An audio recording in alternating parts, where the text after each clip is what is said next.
I'll give you the info. I don't even know. 7 o'clock?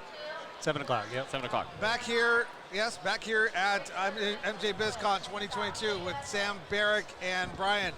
You know, these men need no introduction, so I'm going to have them introduce themselves, and they're going to give their LinkedIn, and you'll know how to get a hold of them. But we're going to jump right into like the hot topics and things that they've heard in the last 48 hours, because these men are having some of the hot conversations in cannabis, and they know what the buzz is on the street. We love Scuttlebutt here at Media Unshackled, and we also love getting invited to parties at the last minute, Bryan. Yeah, of course. Who's hosting a party tonight and I wasn't invited?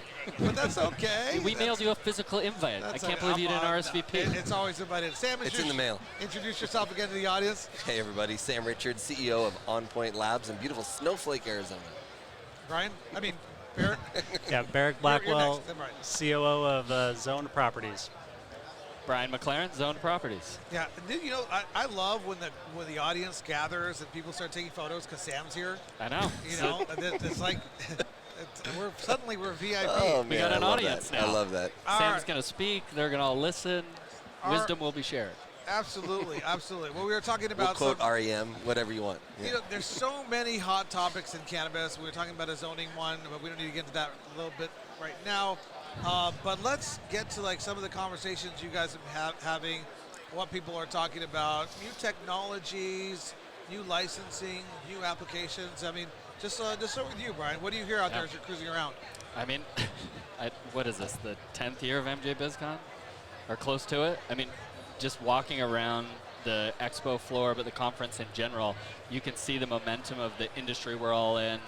New state passages, new regulations. Vast majority of Americans are in states where they have access to cannabis now. Yep. So for us, it's Zone Properties. It's all about, well, where do you put all these organizations? It's the real estate, it's the zoning, but it's much more than that, right? From a community basis, I think this is a community. I mean, do we know how many people showed up this year? 30,000 probably? I heard 30, yeah. Okay. So that's a huge community right there. And we're I just all know Sam was here. That's it. Yeah, that's why the other 29,998 people showed up. But yeah. Bryan was here too. Yeah. I think that's it for us. Like from the real estate, it's all about that community piece. So this huge community gathers once a year. We're all going to go back to our home communities and then try and get some cannabis operations going, spread some love, get some equality and justice for all, and bring this industry to the next level. Anything that shocked you or inspired you, like you're leaving like, I had no idea. Like Jodie Foster on Contact. I had no idea. Great movie. No, but you got to have those moments, you know? Yeah. I mean, those moments of awe is what life is all about. I'm giving you time to think while I take a segue over here. Yeah. Okay? So, I'm just kidding. I was just at Catedral del Sal in Colombia, about an hour north of Bogota. I kid you not, I'm very Catholic. I'm very religious, and just went to the Vatican last year. The Vatican has nothing on the Catedral del Sal, and I'm not going to even tell you what it is. Just don't ask any questions. Don't Google it. Go there at like 10 a.m. Go alone.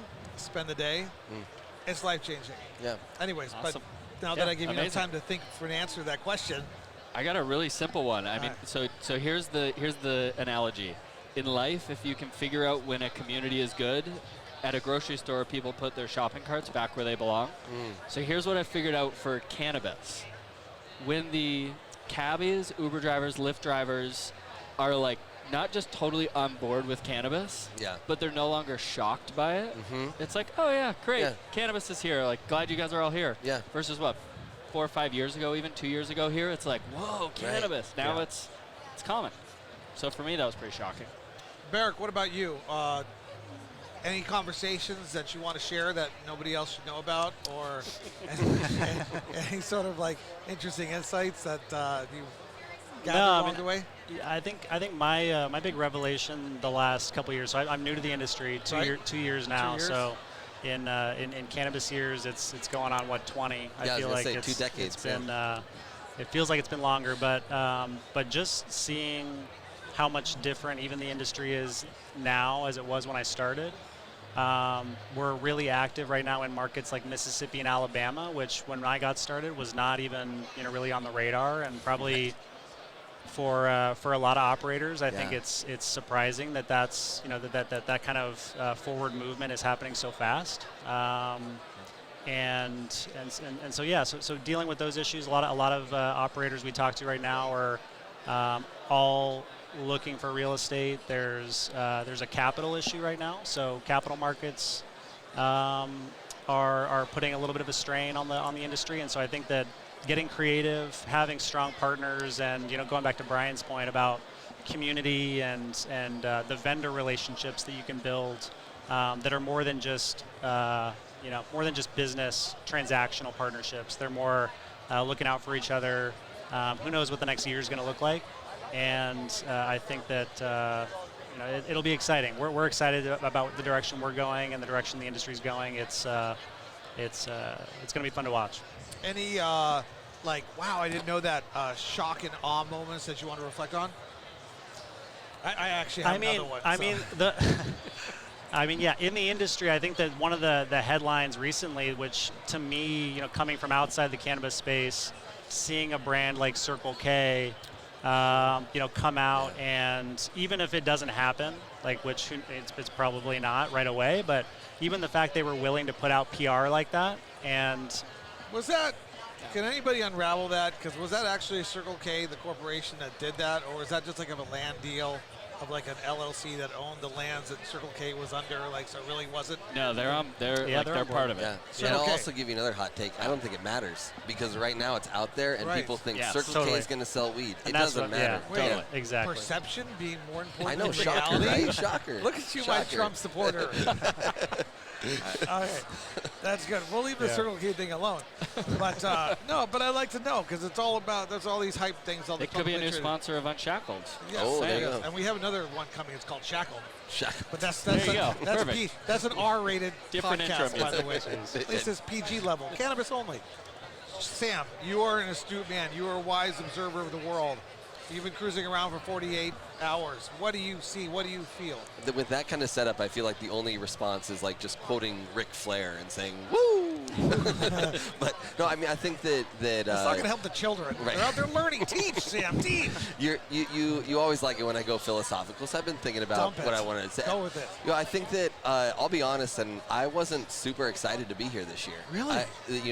My vantage point is Arizona mostly, right? And it's been really hard on the West Coast, right? You have this level of maturity in places like Colorado and California and Oregon and Washington and Arizona now. That, over there, we have maybe a few years of selling units at 2,500, 3,000 pounds each, and 3,000 per pound, and now it's in the mid to high hundreds at quality, and it's just getting really tight out there. So I came really down on what was going to happen and what the vibe was going to be like, but there's so much energy, and to bring it really philosophical for you, Dimitri, yes.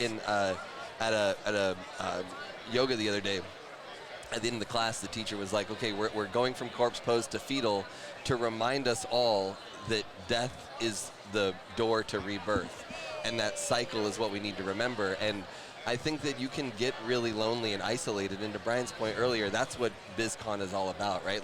Seeing this energy and excitement from people who are I'm going to rock Mississippi, or I'm going to rock Alabama, or Monday we have some rules coming out in the New York program, right? All those things are really, really exciting, and it's really fun to see that, because if you just get lost in the maturity of the market you're currently operating in, it can get pretty sad really quick. Yeah. And the frequency, like some of that New York stuff that came, I don't know whether it was intentional or leaked, but it is out there this morning. Yeah. I think we're all here talking about it, right? Yeah. A lot of this buzz is created by the stock exchange, the publicly traded market, some industry members who believe that there's an absolute right to get wealthy in the cannabis space. But if you look at the bigger picture and the growth that the cannabis space will achieve over the next 20, 30 years, and you just imagine that divided up by a whole lot more people, there's nothing to be pessimistic about. Right. Yeah. But those people say, things are bad and stuff because they expect certain returns, and I get it, but there's no absolute right to get wealthy out the cannabis industry. I'm sorry, they're just, in my particular little philosophical opinion, my last shock and awe moment, they had Holyfield over there with Tyson at the Futurola. Oh yeah. Which is pretty cool. Yeah. And I'm wondering if they did like a stage biting or something. You know? What if he just nibbled it, just like lovingly, right? I would do that. You know? Yeah, you get in there. We'll make Sorry, your Mike. own gummy. Sorry, Mike. No, we're gonna have an exhibit here later, which should be interesting. Yeah. 'Cause I still don't know his songs, but I like him. Great. Amazing music. You know who Exhibit is? Yes, I know who exhibited. No. There's some things that Sam might not know. Sam the wise. Sam the all-knowing. Sorry, you're going to scare Yoda over here. Anyway, so thanks for the update, guys. If you want to drop by tomorrow morning, we can do another update. And we're going to send this out on Monday or Tuesday. Again, reach out to them on LinkedIn. Give your full name and company name for LinkedIn. Yeah, just hit us up at zonedproperties.com, or on Twitter we're pretty active at Zoned Properties. Trying to just get some coverage of all these local communities that are talking about zoning and rules and where can we put our cannabis facilities. How are we governed? So important. Local community engagement, people. Yeah, zoneproperties.com, Berekk Blackwell on LinkedIn. Looking forward to chatting with anybody. And Onpoint Laboratories, onpointlaboratories.com, and we're only on LinkedIn. Figured Twitter's a weird place for analytical testing, so you don't want to publish all the test results. Right. That would be fun though, just like a random COA every day on Twitter. Total transparency. How about that? Like anonymous clients. Yeah. You should try that. All right, you can check out more about them on Meat Unshackled as well. Check out our YouTube page, and thank you guys for being here. Thank Another you, episode Dimitri. of Meat Unshackled. Meat is the best. Thanks.